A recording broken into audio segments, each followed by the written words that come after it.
everybody, warm welcome back. Let me start by apologizing because this video was supposed to drop yesterday, but I had ordered all of this from Amazon just so that I could show you, and it was supposed to arrive yesterday. It did not. It just got here a few minutes ago, and we're gonna find out what I ordered in a minute. But this is a continuation of the video on sugars and sweeteners, the kind of sugar that is added to our food in the process of manufacturing or in the process of cooking or when you're about to eat it. The video is not about natural sugars, it is about added sugars. I need to stress that.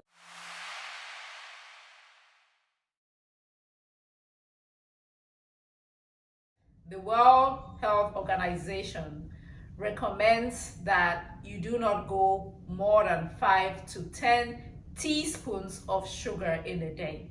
Most adults right now do like 22 teaspoons and kids do like 35 teaspoons. I'm talking about Americans. And if you are in a developing country, don't think that you are exempt from this, because sugar consumption is on the rise in these countries as well. Keep in mind, our goal should be 5 teaspoons, no more than 5 teaspoons in a day of sugar.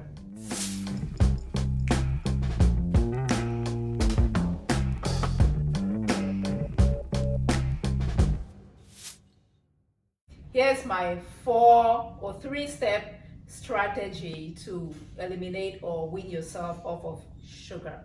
Number 1 is awareness. You have to be aware of where these added sugar are showing up in your diet. Where are they coming from?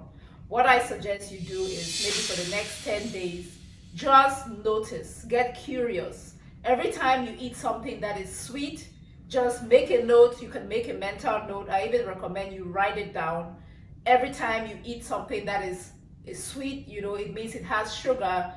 Make a mental note, like, how many times are you putting sugar in your mouth? Are you eating sugar or drinking something that has sugar in it? The first step to any habit change is always that awareness. So note how many times. Then maybe after 10 days, if you do that for 7 to 10 days, the next step is going to be reduction. Say you notice that you put sugar in your mouth 10 to 20 times a day. I don't know what you do. You can reduce by reducing the frequency, okay, or reducing the quantity of that sugar. My daughter was telling me that what she does with soda is dilute it with water. See, that would dilute the amount of sugar, so you're getting the same volume of the liquid but less sugar. It's a reduction strategy.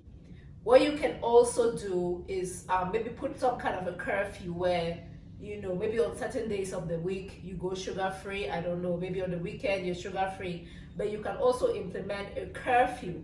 Those are all techniques to help with reduction. The third step is substitution. Please don't go from number 1 to number 3. You have to reduce before you substitute. What many people do is, when they hear about a healthier alternative, they substitute without reducing. Sugar is a poison, healthy or not, okay? So the goal is to reduce. I'm going to say that again. We're trying to reduce to get to the 5 teaspoons a day averagely, as much as we can. So after you've created that awareness, you have reduced, the next step is substitution, which is what I'm going to share with you today. Once you have cut your sugar down to the barest minimum, then we're gonna look for healthier alternatives to regular sugar. It's still going to have sugar in it, but maybe it will have more things than just the sugar. Then the last step is the elimination.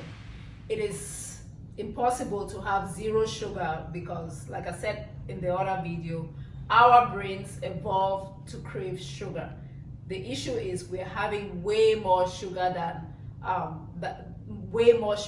bodies are able to handle, and it is making us sick. So we're going to try to eliminate to the point where we can have our health and have sugar, if you will, like have your cake and eat it. So we're all trying to find that sweet spot. Some people take a drastic approach and just go cold turkey, like just the sugar detoxes, like no sugar. If that's how you roll, good for you. But I find that that approach is not sustainable in the long haul. But you can use that to kickstart your journey to less sugar, like do a 10 days complete zero sugar and then implement these other strategies. But I recommend that you'd go from awareness to reduction to substitution.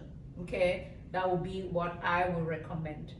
Okay, now let's do an unboxing. I had to buy all of this from Amazon because I don't keep a lot of sugar at home.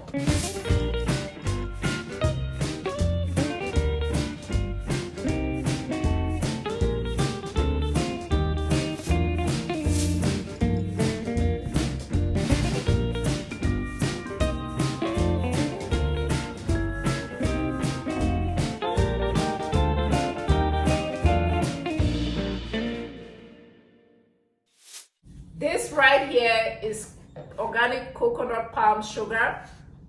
Okay, it is a healthier alternative to your regular white refined sugar. In terms of calories, it's the exact same thing, okay? But the thing is, with these healthier alternatives to regular sugar, you're also having some antioxidants that are coming with this. And here I have honey. This is raw honey. Okay, so honey is the other healthier sugar. And here I have date sugar. This is made out of dates. Okay, I bought this, but you can absolutely make this at home if you have date palms. Just dry it up. You can dry it up in the oven and then grind it up. Be aware that this kind of sugar does not dissolve in water, so this is not something you put in your coffee, but you can sprinkle it with your yogurt, mix it on yogurt and stuff like that. So these are good alternatives to your regular sugar. Maple syrup is also another one. And then molasses. This is molasses. So these are all good alternatives to sugar. As far as artificial sweeteners go, not all sweeteners are created the same. But if you want something that is still, reduce calories and not as bad for you, there are some alternatives out there. This is stevia. So stevia is natural because it comes from like a plant. It is plant-based. It is non-caloric. So these are one of the better ones. And then there's also monk fruit sweetener. Okay, so these two are non-caloric. It means they have 0 calories in them.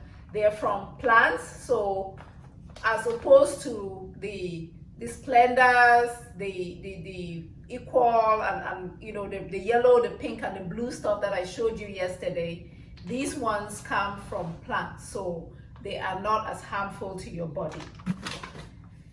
In conclusion, guys, the goal is to reduce added sugar in your diet as much as possible. I will say 5 teaspoons at a max. Look at where you are right now. Figure out where the sources of sugar in your diet are. How do you get your sugar fix? How many times?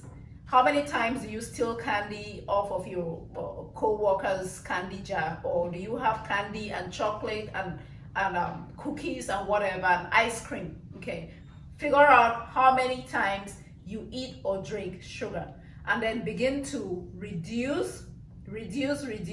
Once you have reduced enough, then you start to substitute with any one of these healthier alternatives. Hear me, don't go directly to substitution without reduction, because you would not have done yourself any favor. The goal is to wean yourself off of sugar. And if you continue to eat things that are sweet, you will continue to crave things that are sweet. It is not going to be pretty at the beginning because, again, remember, these things are drugs, and every time you try to get yourself off of any drug, you're gonna suffer withdrawal symptoms, but you're gonna feel so much better. In fact, they say in as little as 10 days, you will start to notice a difference. That was it for today's video. Enough about sugar. Now let's go implement. Sugar is making you sick. It is not just about your waistline. Okay, it's making you fat for sure, but even if it doesn't make you fat, it is making you very sick. We need to tame our sweet tooth. Thank you so much for watching. Please, if you found any value at all in anything that I shared, do not go without giving this video a thumbs up. And please help me share these videos in your network. Invite someone to subscribe to my channel. And thank you all for the support. If you're new to this channel, hello and warm welcome.